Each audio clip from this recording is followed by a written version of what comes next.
LeBron James announced that he was going to donate $41 million to a school in Akron, Ohio, that was going to make sure these kids got good food, that they got sneakers, that they got a bicycle so they could make their way through neighborhoods in case they were in trouble, to make sure their parents got a GED and some training if they needed it. $41 million. And that every kid that graduated from this school was going to have their tuition paid for at the University of Akron.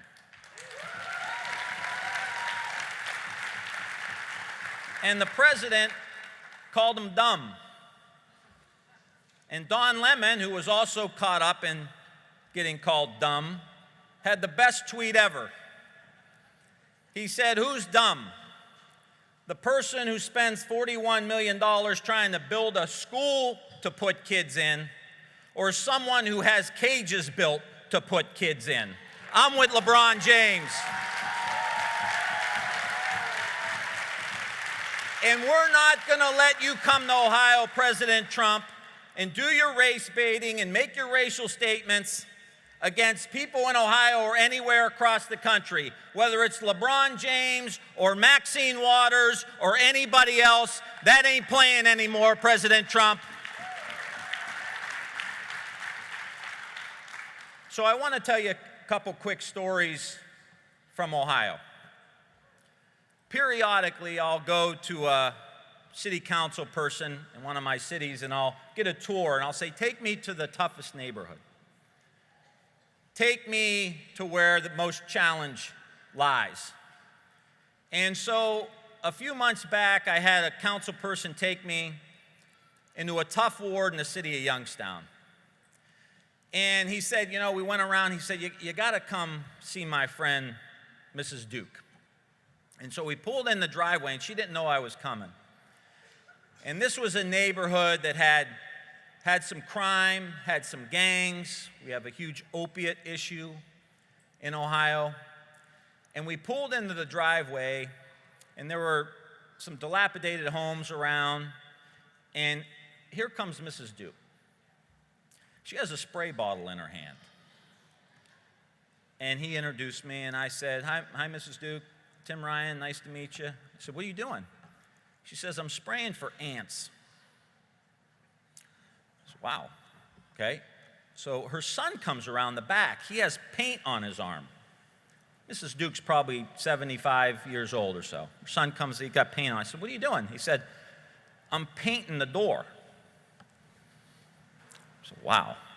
We go in the house, and it's an older house. It's probably, it's been there a long time. She's lived in it her whole life when the neighborhood was thriving. And we sit down, and it would remind you of maybe your grandparents' house where it was impeccable. Beautiful mantel, fireplace, antiques. And we sat there and we talked about her challenges and what has happened to this neighborhood in Youngstown, Ohio. And she talked about trying to get the house fixed up, and then she talked about trying to move because she couldn't go outside at night and have a cup of coffee because the neighborhood got pretty dangerous. And I said, "Well, so what happened?" And she said, "I had my son look it up, if I could sell the house and maybe get something somewhere else." You know how much she could sell that house for? $4,000.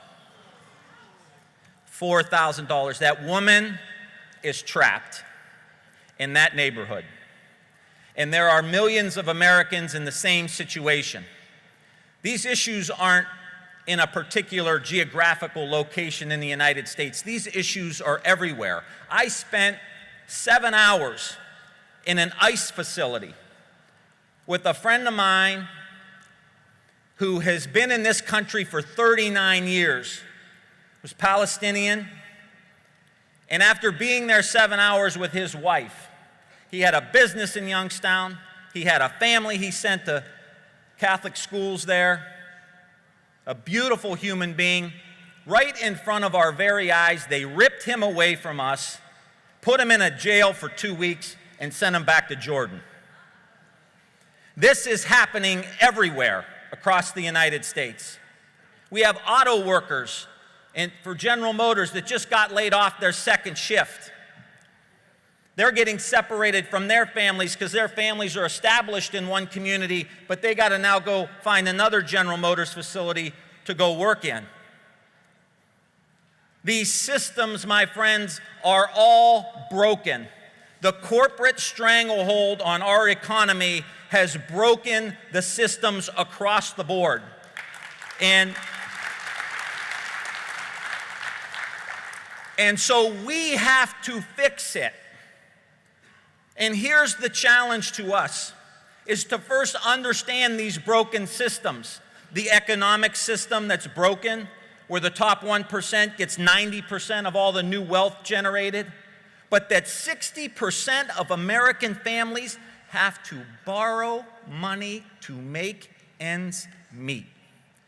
And there are 50% of the people in the country that couldn't withstand a $400 emergency. The climate system is obviously broke. The healthcare system is broke. We spend 2.5 times as much as any other industrialized country. We get worse results. The education system is broke, where we're 34th in science and 19th in math and international standards. College debt is a huge problem for millions of Americans.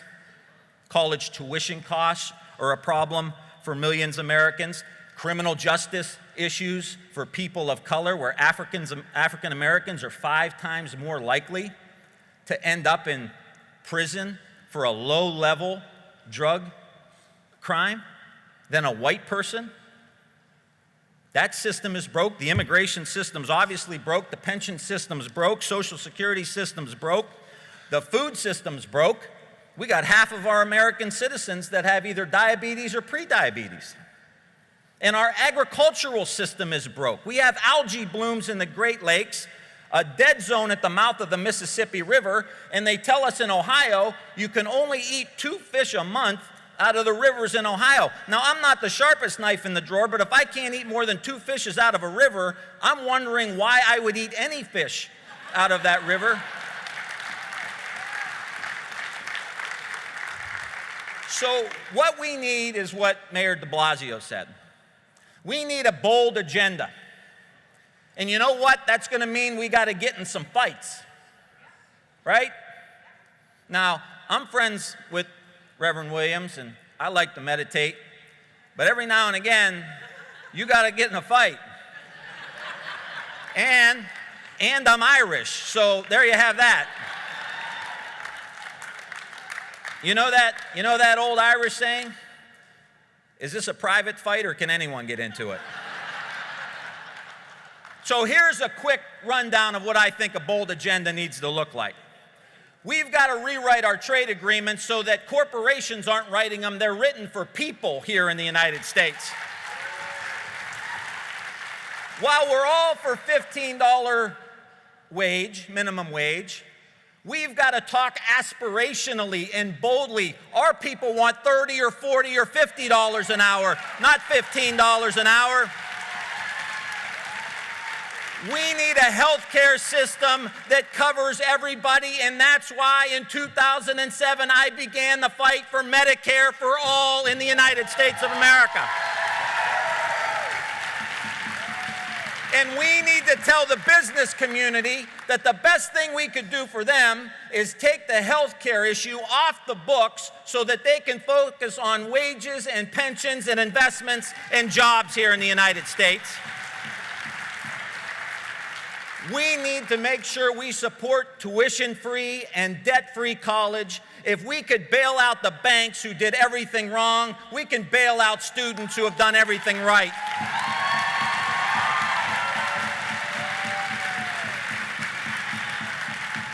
We need criminal justice reform, and that starts with the legalization of marijuana in the United States of America. We need to expand Social Security so nobody in the United States that has worked hard and played by the rules and paid into a pension system ever has to live with economic insecurity in their later years. That is part of a bold progressive agenda as well. And we need comprehensive immigration reform, which includes taking care of dreamers here in the United States.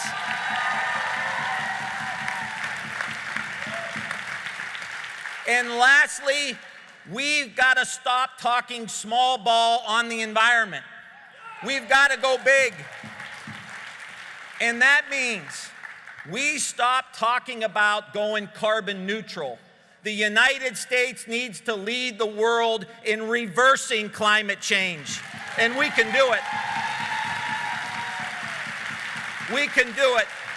With our technology, with our know-how, with regenerative agriculture, sustainable agriculture, we can begin to sequester carbon and create a new, bold, vibrant economy that brings jobs to coal country and steel country and rubber country. We can do this together. And so, my friends, as we move forward together, we need to remember a story that I heard about Muhammad Ali, the great humanitarian. And somebody grabbed Ali on the street one day, and they said, "Hey, champ, oh my God, I can't believe this is you." He said, yeah, it's me. He said, "I saw you fight." He goes, "Nice." He goes, the guy said, "I saw you get knocked down." And Ali looked at him and said, "Couldn't have been my fight." He goes, "No, it was your fight. I saw you. You got knocked down." And Ali looked at him and says, "I ain't never been knocked down." He said, "Well, nice shot." He said, "I've never been knocked down. I'm either up or I'm getting up." Well, the progressive movement is getting up, my friends. We're going to get up on climate change. We're going to get up on Medicare for all. We're going to get up on publicly financing the political campaigns in the United States. We're going to get up on getting rid of corporations. We're going to get up on getting rid of trade agreements. And we're going to get up on making sure that kids who want to get educated could do it without going bankrupt in the United States. Thank you so much.